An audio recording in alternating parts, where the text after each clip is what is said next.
I'm diving deep into the mystery of consciousness and psychic phenomena. Can I connect the dots and discover if they're really linked? Let's find out. Consciousness is one of the most mind-blowing, awe-inspiring topics out there. It's the thread that weaves our entire human experience together, and yet it's still shrouded in mystery. But what if I told you that there's another realm of human experience that's equally mysterious and potentially connected to consciousness? I'm talking, of course, about psychic phenomena. When it comes to psychic phenomena, you're likely to get a lot of raised eyebrows and skeptical stares. Many people view it as the realm of fortune tellers, crystal balls, and magical thinking. And you know what? I get it. The scientific community has been pretty vocal about their disdain for psychic claims, and rightly so. After all, you need concrete evidence to back up any paranormal claims. But here's the thing. Despite the skepticism, despite the lack of concrete evidence, there are still people out there who swear by their psychic experiences.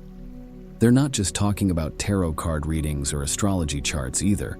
We're talking about verifiable, inexplicable events that defy the laws of physics as we know them. So what's going on here? Are these people just delusional, or is there something more to it? I think it's fair to say that at the very least, there's a certain je ne sais quoi to the human experience that we can't quite put our finger on. And that's exactly what makes this topic so fascinating. On one hand, you've got the skeptics who are adamant that psychic phenomena can be explained away by science. And on the other, you've got the true believers who are convinced that there's more to it. The debate rages on, and that's what makes it so intriguing. Because when you start to dig deeper, you realize that it's not just about whether or not psychic phenomena are real. It's about the nature of consciousness itself. Are we just biological machines, or is there something more to us? Do we have a soul, or is it all just neurons firing in our brains? The more you explore this topic, the more you realize that the lines start to blur and things get really interesting. But enough about the debate. Let's dive into the research. Because believe it or not, there are scientists out there who are taking psychic phenomena seriously. They're not just talking about near-death experiences or ghost sightings either. We're talking about hard data, gathered through rigorous experimentation and observation. There's the Global Consciousness Project, for instance, which has been monitoring random number generators around the world for decades, searching for patterns that might suggest a collective unconscious. And then there's the work of neuroscientists like Andrew Newberg, who are using fMRI scans to study the brains of meditators and psychics. One of the most fascinating theories to emerge from this research is the concept of quantum consciousness. Essentially, it suggests that our consciousness isn't just a product of our brains, but is actually a fundamental aspect of the universe, akin to space and time.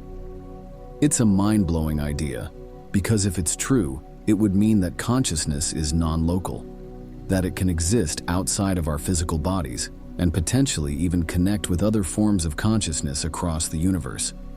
Now I know what you're thinking. This all sounds very far out, very sci-fi. But here's the thing. It's not just speculation.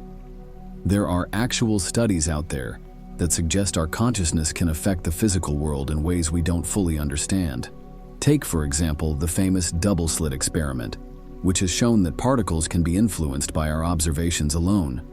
It's weird, it's wild, and it's got scientists scratching their heads, but it's also got them thinking about the nature of consciousness in a whole new way. One of the most compelling pieces of evidence I've come across is the work of psychic mediums like Gary Schwartz, who claims to be able to communicate with the dead. Now, I know what you're thinking. This is just cold reading or trickery. But the thing is, Schwartz has been studied by scientists, and his results are actually pretty remarkable. He's been able to provide accurate information about deceased individuals, information that he couldn't possibly have known otherwise. And it's not just him. There are other mediums out there who are getting similar results. So what does it all mean? Is consciousness really connected to psychic phenomena? I think the evidence is mounting, and it's getting harder to dismiss the idea. Whether you believe in ghosts, or telepathy, or whatever, the fact remains that there's something mysterious going on here, something that we don't fully understand. Thanks for joining me on this journey into the unknown. If you've got any thoughts on consciousness and psychic phenomena, I'd love to hear them in the comments below. And if you're interested in exploring more mysteries of the human experience, be sure to check out my video on the nature of time itself.